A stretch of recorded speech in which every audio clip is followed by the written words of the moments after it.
Bueno, en este caso del fiscal general son vitales las fechas y las horas. Vamos a ponerlas en orden. 13 de marzo, 10 de la noche menos un minuto. A esa hora Álvaro García Ortiz recibe ese famoso correo electrónico. 21:59.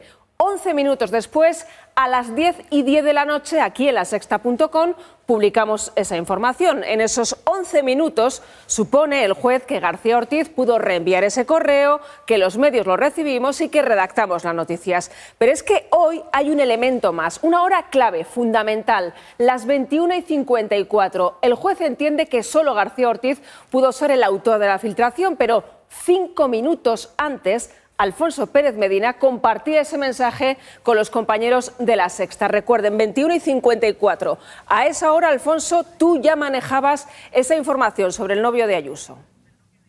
Sí, una información contrastada con 3 fuentes diferentes que habían tenido acceso a ese correo electrónico del novio de Isabel Díaz Ayuso y que yo compartí en ese chat de tribunales a esa hora, a las 21:54, es decir, 5 minutos antes de que el fiscal general del Estado pudiera acceder al expediente completo. En ese chat hay más de 200 profesionales de esta casa. Los compañeros de la web fueron los que cogieron esa información, la editaron, le pusieron un titular y una fotografía y la acabaron lanzando a esa hora, a las 22:10 de la noche.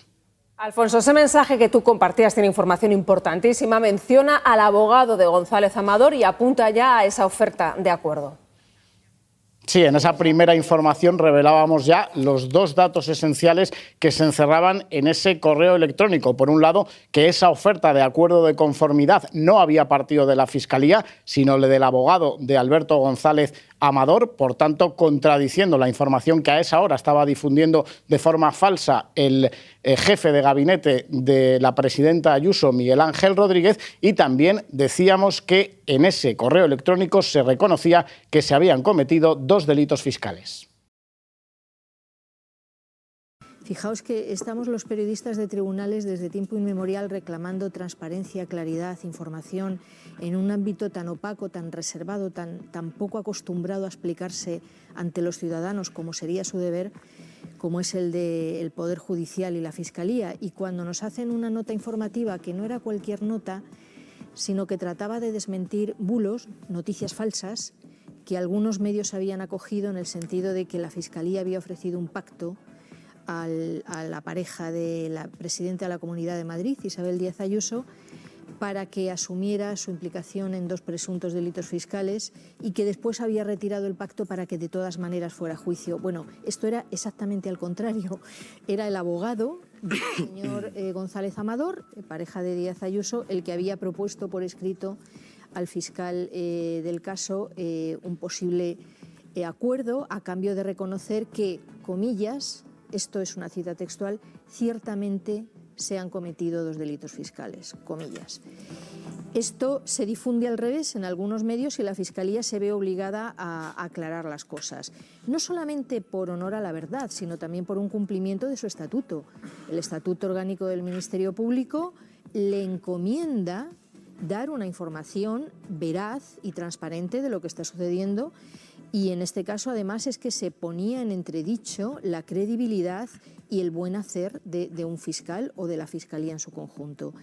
Y resulta que cuando nos hacen esa nota de prensa, el resultado es que se abre una causa penal al fiscal general por una nota de prensa. De verdad, a mí me parece incomprensible, realmente incomprensible. Llegue donde llegue este asunto, creo que todos esos datos que contenía la nota de prensa ya habían sido previamente difundidos en varios medios de comunicación. Creo que ni siquiera la confirmación por una autoridad oficial como la Fiscalía le hace incurrir en un delito de revelación de secretos o de información reservada, y yo confío que al menos el Supremo en esta causa especial sea diligente para aclarar cuanto antes una cosa que yo creo que trasciende la honorabilidad, el buen trabajo y la profesionalidad de la Fiscalía Española. Hicimos una nota de prensa, bajo mi supervisión y mi dirección se hizo una nota de prensa y yo creo que no ha cambiado nada el panorama desde aquel 13 de marzo hasta hoy. No ha cambiado absolutamente nada. Por eso yo creo que mi permanencia en el puesto es absolutamente normal, la veo dentro de la normalidad. Es cierto que el tránsito procesal ha sido largo y que van sucediendo hitos procesales, pero eso no tiene por qué llevar a un determinado cambio. ¿Por qué no hay que cambiar? Bueno, yo entiendo que la actuación de marzo es una actuación de la institución como fiscal general del Estado, y como fiscal general del Estado yo creo que hice lo que tenía que hacer. Por un lado, poner de manifiesto la profesionalidad de la Fiscalía Española y, por otro lado, algo que es esencial para los fiscales, dar a conocer no solo a la opinión pública, a los profesionales de la información y a los ciudadanos, el derecho a una información veraz, el derecho a conocer la verdad. Frente a la mentira, el conocimiento de la verdad. Yo creo que esa actuación institucional hay que defenderla. Hay que defenderla como institución, como fiscal general del Estado, cualquiera que sea el momento del proceso en el que yo me pueda encontrar. Por eso, mi permanencia en el cargo es institucionalmente relevante y necesaria para defenderla en cualquier momento procesal en el que se produzca, en cualquier momento procesal. Informadores, a cualquiera que opine que debo marcharme, lo respeto, porque es un planteamiento que me he hecho, que me hago todos los días, evidentemente. Pero yo creo que la institución sale reforzada, que no podemos mirar ni hoy ni mañana, sino mirar un poquito más adelante. Y creo que la Fiscalía Española debe ser fuerte y debe parecer fuerte. No puede ser que la mentira derrote a un fiscal general. No puede ser. No podemos estar en ese escenario. Y creo además que con eso, de alguna manera, protejo a los fiscales. Porque a los fiscales se nos cuestiona, se nos ataca desde muchos puntos de vista, se nos ataca desde muchos lugares diferentes, nos atacan los imputados, naturalmente. Un elemento de defensa es atacar a quien te investiga, a quien te acusa. Es un elemento de defensa, yo diría que hasta casi natural.